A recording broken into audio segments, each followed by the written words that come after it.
By lawyers for actor Justin Baldoni showed unedited footage from the filming of One thing you should know about me is I will admit and apologize when I fail. My nose is so big. I was hoping that we could address this. It's not too late. Justin, maybe you need to stop talking about my wife's weight. What is your problem, Ryan? My money is on Blake Lively being wrong. Teaching Justin how to pull you in. I love this. I felt good in the moment, and for her to use this vulnerable moment against me. You literally know nothing about women.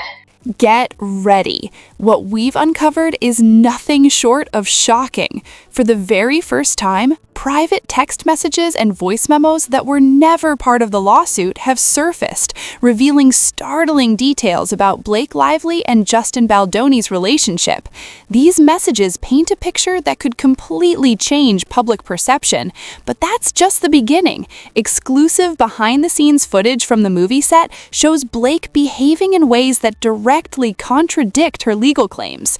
All of this evidence is being held back until the trial officially kicks off, which means the drama is only starting to heat up. At this rate, Blake Lively could be heading toward a scandal reminiscent of Amber Heard's courtroom saga, a full-blown Heard 2.0 moment. And believe me, this is just the beginning. Time progressed in this film. She decided that she wanted to be a producer. She started to make edits. She wanted to be part of the editing team. There were people hired, like human beings actually hired to do the editing job, who had done work. What makes this saga even more explosive is Blake Lively's alleged attempt to leverage her superstar connections, Taylor Swift and Ryan Reynolds, to pressure Justin Baldoni and Sony Pictures. The message was clear: hand over control of the film or risk losing the backing of her massive fan base, along with the influence of her A-list friends. But things didn't go as planned. Instead of strengthening her position, her bold maneuver spectacularly backfired. The fallout was immediate and chaotic, and I've got all the inside details on exactly how it unraveled.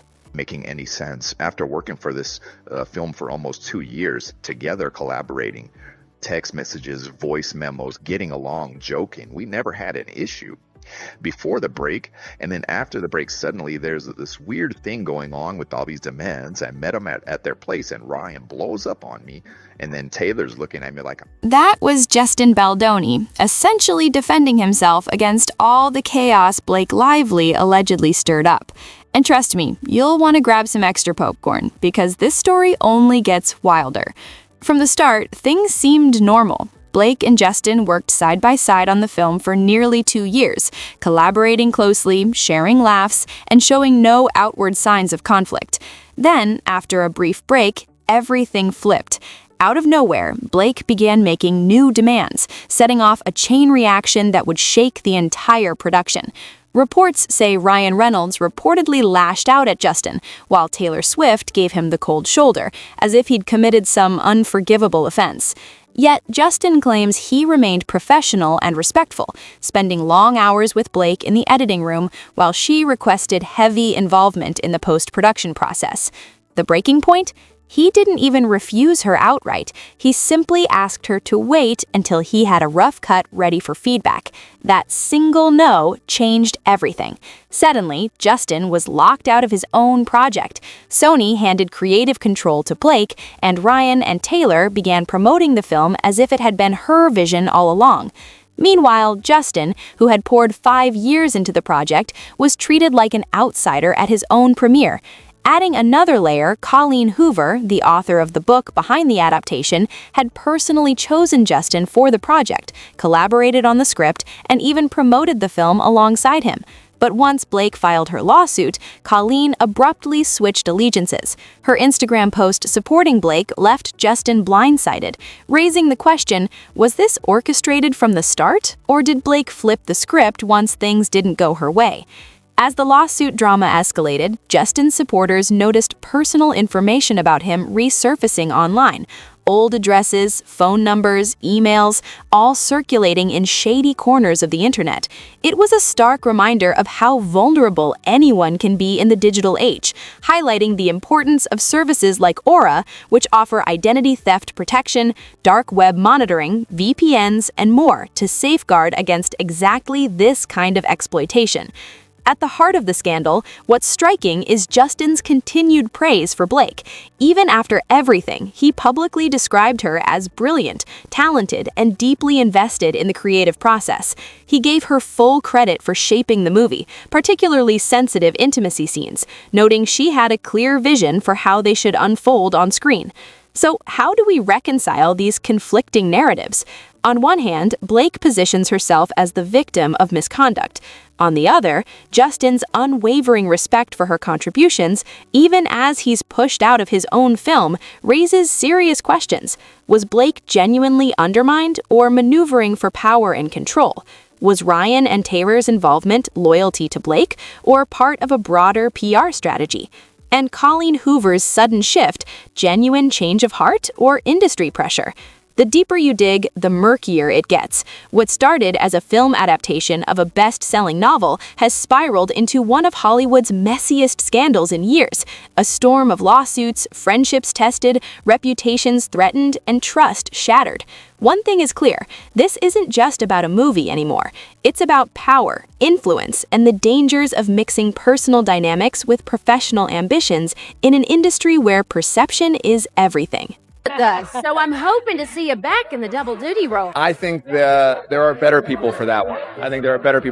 Justin. I think Blake Lively's ready to direct. After Blake locked Justin out of the project, took full control, and re-edited everything, she never once publicly acknowledged his contributions.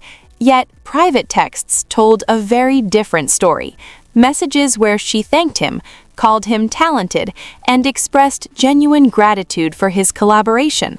Just when the situation seemed like it couldn't get any more chaotic, Blake dropped a bombshell, accusing Justin of being inappropriate during their intimate scenes. Her lawsuit initially painted a one-sided picture, with no context, no proof, just her word against his. The public was left guessing what had really happened behind closed doors. That all changed when Justin's legal team leaked the unedited footage of the very scene Blake described in her complaint. Suddenly, the narrative flipped. The raw video revealed a starkly different story from what Blake had claimed, leaving everyone questioning the veracity of her accusations. So nosy. I know. And my nose is so big. Yes. I was hoping that we could address this. It's not too late. Just gotta shut down. We gotta call an insurance month and just deal with that. Blake wasn't just performing in those intimate scenes. She was actively directing them, stepping into the role of intimacy coordinator and making key decisions about how they should unfold. Yet later, in her lawsuit, she accused Justin of crossing boundaries, improvising, and kissing her excessively. Here's the twist. Before the filming break, there were only 2 scripted kissing scenes. No improvisation, no extras.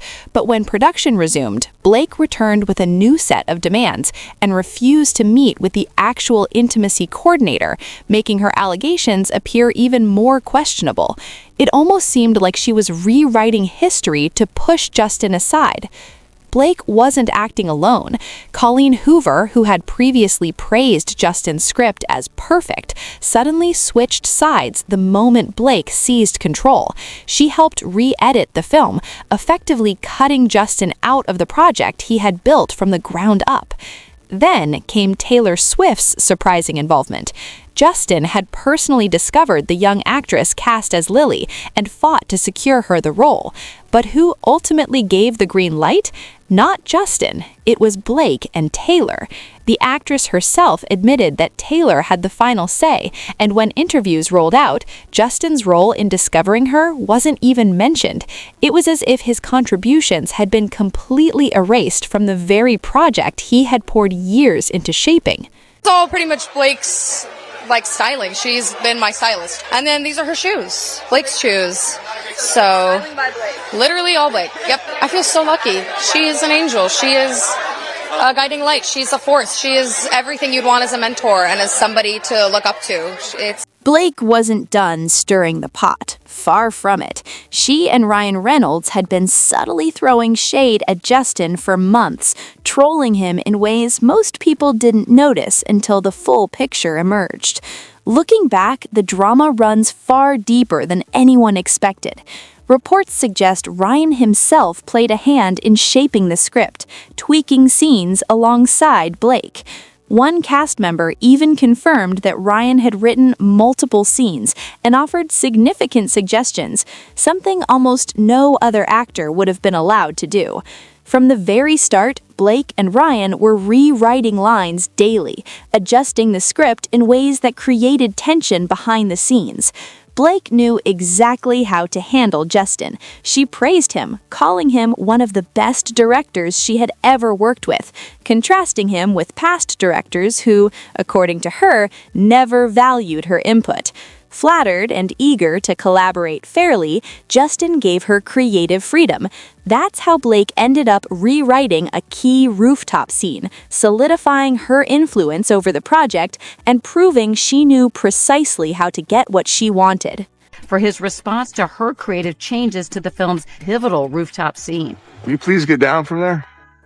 I'm good, thanks. Blake didn't just stop at tweaking a single scene. She went all in to prove her influence. She proudly boasted that both Ryan Reynolds and Taylor Swift loved her rewritten version of the rooftop scene, eagerly anticipating Justin's reaction. To push the point further, she invited Justin to her penthouse, where Ryan and Taylor hyped up her writing, convincing him it absolutely needed to stay in the film. Flattered, Justin later texted her praising her talent and admitting he genuinely liked what she had done, even promising to incorporate some of her ideas into the final cut. In one message, Blake compared herself to Daenerys from Game of Thrones, making it clear she had powerful dragons on her side, Ryan and Taylor, who she believed could help her bend the industry to her will. This wasn't just name-dropping. It was a calculated display of power, a bold reminder that she had heavyweight allies in both film and music backing her every move. But Blake didn't stop at a single rewrite. She began pushing to reshape the entire script.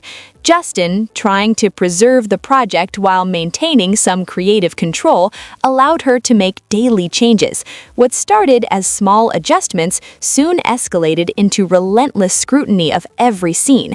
Every line, every direction, every subtle nuance was questioned. Justin found himself caught between collaboration and control, struggling to keep the film's original vision intact while navigating Blake's growing influence. The brilliance of Blake Lively. I don't think people realize how involved she was in this movie. She was extremely involved, and she really made the film better. And especially when it came to intimacy and all of that, like, she had a very clear vision, and she was telling me what she thought would work and what she... Even before filming began, trouble was already brewing. Allegedly, Justin made an offhand remark about Blake's weight, which quickly spiraled into accusations of fat-shaming. In reality, he had merely asked her trainer about her weight because one scene required him to lift her, and with his back issues, he wanted to ensure it was safe. Unfortunately, the private conversation didn't stay private. Blake grew upset and told Ryan, who immediately confronted Justin at their penthouse. Ryan lashed out, accusing him of body shaming, while Blake reportedly threatened to quit the film unless Justin handled things her way. She even warned that if he didn't comply, she'd go public with a fat-shaming narrative. Justin found himself cornered, apologizing for something he hadn't intended while desperately trying to protect his reputation. Despite the tension, production continued. Blake claimed Justin had mistreated her during the first month of filming, yet she stayed in regular contact with him. She frequently requested to see the daily footage, praising clips and asking for more. One message even read, "Hey Justin, not trying to bug you, but that playlist you sent me was good. Just checking in again about possibly seeing the dailies." She also highlighted how much Ryan and Taylor loved the clips, subtly signaling that she already had powerful allies backing her. If she truly felt harassed, her eagerness to stay deeply involved seemed contradictory. Things escalated further when Justin refused to give her unrestricted access to all the daily footage. Blake immediately went to Ryan and her lawyers, filing fresh complaints and returning with a lengthy list of demands.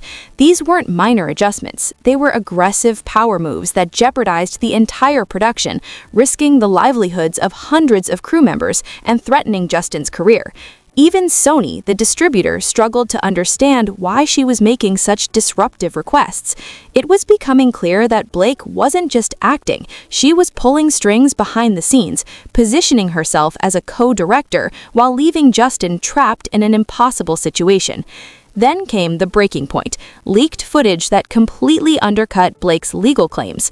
In her lawsuit, she accused Justin of harassing her during intimate scenes, claiming he kissed her neck, sniffed her, and commented on her scent.